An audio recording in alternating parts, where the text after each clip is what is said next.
আপনারা যারা অফিস সহায়ক পদে পরীক্ষা দেবেন তাদের জন্য আজকের এই ভিডিওতে থাকছে অফিস সহায়ক পদের পরীক্ষার সাজেশন, প্রশ্ন প্যাটার্ন এবং বিগত সালের প্রশ্ন নিয়ে অনেক কথা। তার আগে একটি কথা বলে রাখি, আপনারা স্বল্প সময় সেরা প্রস্তুতি নিতে চাইলে অবশ্যই অফিস সহায়ক জব রিভিউ এই বইটির পিডিএফ সংগ্রহ করে নিতে পারেন। পিডিএফ মূল্য মাত্র 40 টাকা। পিডিএফটি সংগ্রহ করতে এই নাম্বারে হোয়াটসঅ্যাপের মাধ্যমে যোগাযোগ করে পিডিএফটি সংগ্রহ করে নেবেন।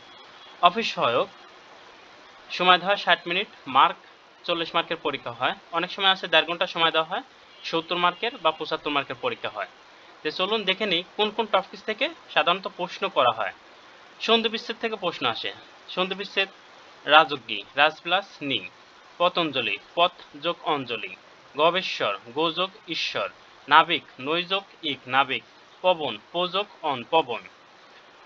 অনুচ্ছেদ লিখুন। আন্তর্জাতিক মাতৃভাষা দিবস। আন্তর্জাতিক মাতৃভাষা দিবস সম্পর্কে যদি 10 মার্ক থাকে তাহলে 10 থেকে 12টা অথবা 13টা, আর যদি 5 মার্কের থাকে তাহলে 5 থেকে 6টা বাক্যে, 5 থেকে 6 অথবা 7টা বাক্যে একটা অনুচ্ছেদ লিখে দিয়ে আসতে হবে।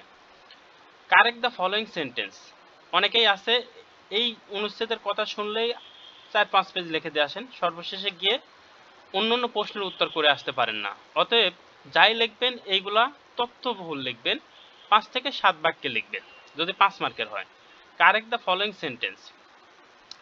হি গোজ টু স্কুল, এখানে গো আছে, গোজ হবে, কারণ he third person singular number. He third person singular number হলে উক্ত সেন্টেন্সটি যদি প্রেজেন্ট ইনডিফিনিট টেন্স হয় তাহলে ভার্বের সাথে এস বা ইয়েস হয়, তাহলে আমাদের ইয়েস যোগ হয়েছে। 10 মাইলস, 10 মাইলস একটাই দৈর্ঘ্য, এই কারণে এই এস থাকার কারণে এটা প্লুরাল না, এটা সিঙ্গুলার, কারণ দৈর্ঘ্যটা একটাই, এই কারণে এটা সিঙ্গুলার হবে, এখানে আর না বসে ইজ বসবে। I have a eat rice, যেহেতু হ্যাভ আছে, হ্যাভ, হ্যাজ, হ্যাড, এই তিনটা শব্দ যদি থাকে তারপরে যে ভার্বটা বসবে ওই ভার্বটা সবসময় ভার্বের তৃতীয় রূপ হয়, এই কারণে ইটের পরিবর্তে ইটেন হবে।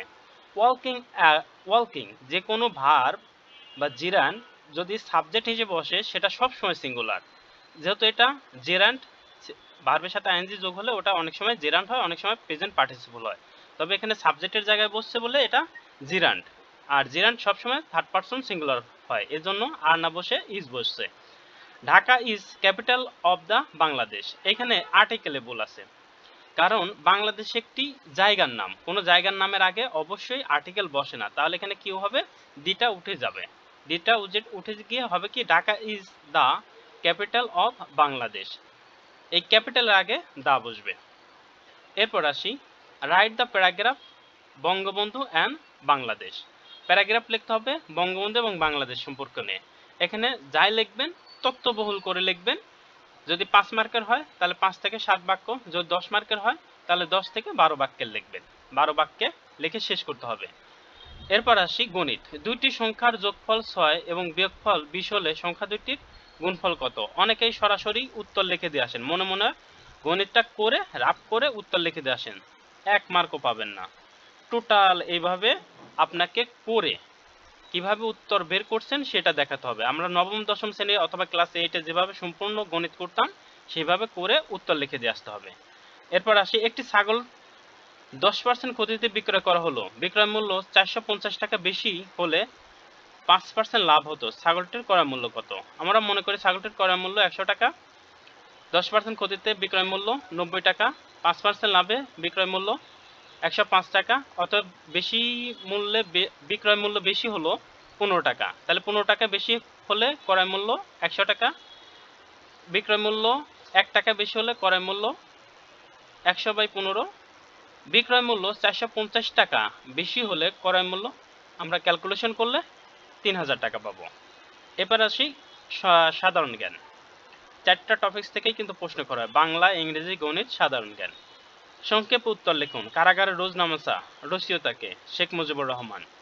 এসডিজি এর গোল কতটি? এসডি এর গোল 17টি। বাংলাদেশের জাতীয় দিবস কত তারিখে? বাংলাদেশের জাতীয় দিবস 26শে মার্চ। কিয়েভ শহরটি কোন দেশে অবস্থিত? ইউক্রেনে অবস্থিত। বাংলাদেশের সাথে ভারতের কয়টি জেলার সীমানা রয়েছে? 32টি জেলার সীমানা রয়েছে। বাংলাদেশে বর্তমানে কততম পঞ্চবার্ষিক পরিকল্পনা চলমান রয়েছে? 8ম পঞ্চবার্ষিকী পরিকল্পনা চালু রয়েছে। ইউএনএইচসিআর এর পূর্ণরূপ কি? United Nation High Commission for Refugee. যে কোনো একটি সার্কভুক্ত রাষ্ট্রের নাম লিখুন। বাংলাদেশ। সার্কভুক্ত রাষ্ট্র 8টি, তার মধ্যে অন্যতম বাংলাদেশ। মুক্তিযুদ্ধের প্রথম সশস্ত্র প্রতিরোধ কোন জেলায় সংগঠিত হয়? এটা গাজীপুর জেলায় সংগঠিত হয়। মুজিবনগর সরকার কত তারিখে শপথ গ্রহণ করেন? 17 এপ্রিল 1971 সালে। একদম ইজি ইজি প্রশ্ন ছিল, আপনারা দেখতেই পাচ্ছেন। যদি এই বইটির পিডিএফ শেষ করতে পারেন, ইনশাল্লাহ আপনারা যে কোনো অফিস সহায়ক পরীক্ষায় অবশ্যই অবশ্যই টিকবেন। এবার আসি কি কি পড়তে হবে সাজেশন নিয়ে কথা হোক। বাংলা সন্ধি, বিপরীত শব্দ, সমাস, এক কথায় প্রকাশ, বানান, বাগধারা, সমার্থক শব্দ, কারক, সাহিত্য। এই টপিকসের বাইরে আর কিছু পড়ার কোনো দরকার নেই। এই টপিকসগুলাই থেকে কমন পাবেন, এই বইটা থেকে পড়ে নিতে পারেন। ইংরেজির জন্য item, phrase, voice, gender, number, narration, changing sentence, অনুবাদ অর্থাৎ translation, preposition, article, right form of verb, paragraph. এই টপিকসগুলো পড়বেন। এই একটা বই থেকে পড়লেই ইনশাল্লাহ কমন পাবেন, এর বাইরে আর কিছু পড়ার দরকার হবে না। গণিতের জন্য নবম শ্রেণীর গণিত এবং অষ্টম শ্রেণীর গণিত, এই দুইটা বই আপনারা যেখান থেকে পারেন সংগ্রহ করে পড়তে পারেন, অথবা আমাদের এই বইটিতে যে গণিতগুলো দেওয়া আছে পড়লে ইনশাল্লাহ গণিত কমন পাবেন। সাধারণ জ্ঞান, সাধারণ জ্ঞান, বাংলাদেশের ইতিহাস, ঐতিহ্য, বঙ্গবন্ধু ভাষা আন্দোলন, এই টপিকসগুলো ভালো করে পড়ে যাবেন। এরপর আসি, আপনারা যারা আমাদের কমেন্ট বক্সে বা আমাদের সাথে যারা যোগাযোগ করেন, অধিকাংশ দেখা যায় যে খুব ডিপ্রেশন আছেন, তাদের বলবো যে এই বইটি যে কোনো লাইব্রেরি থেকে সংগ্রহ করে নিয়ে একবার পড়বেন। আপনাকে ডিপ্রেশনে থাকতে হবে না, আপনি অবশ্যই এই বই নিজে